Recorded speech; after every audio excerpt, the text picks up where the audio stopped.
Hello boys and girls කොහොමද ඉතින් අද බලමු අපි හරියටම කොහොමද ස්ටෙප් 5කින් මේ වගේ හෙඩ්ෂොට් හරියටම ගහගන්න කියලා. නෑ වීඩියෝ එකෙන් සෙට් වෙමු.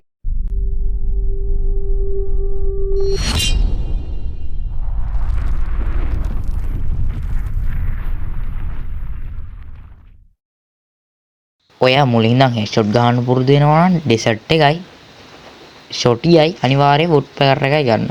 මෙන්න මේ වගේ මුලින්ම ඕගොල්ලෝ ගහන්න පටන්. ඉතින් පළවෙනි ස්ටෙප් එක තමයි දුවන් යන එක. ඊට පස්සේ ගන්න එක ස්විච් කරනවත් එක්කම උඩ පනින්න.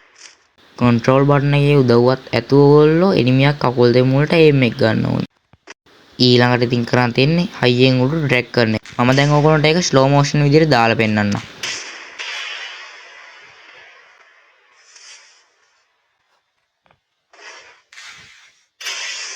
දුවන එනිමියට හෙඩ් එකක් ගහන්නම් එයා කකුල් දෙක මුල එයිම් එක තියාගෙන එයා දුවන පැත්තට ඩ්‍රැග් කරන්න. ඊළඟ එක තමයි මචං ඉතින් මෙතන දීලා තියෙනවා අපි ට්‍රේනින් ග්‍රවුන්ඩ් එකක්. ඕගොල්ලෝ හැමදාම මෙතනට ගිහින් එක මැච් එකක් හරි ප්ලේ කරන්න. එතකොට ඉතින් ඕගොල්ලෝ ප්ලේ නියමටම හැදෙනවා.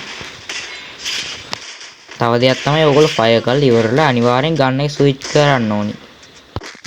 මං හිතන ඕගොල්ලන්ට මං කියා දුන්න එක තේරෙන්නේ නැති කියලා. මගේ අතින් පුංචි අඩුපාඩුකම් වෙන්න පුළුවන්. ඒකත් පහලින් කමෙන්ට් එකක් දාගෙන යන්න.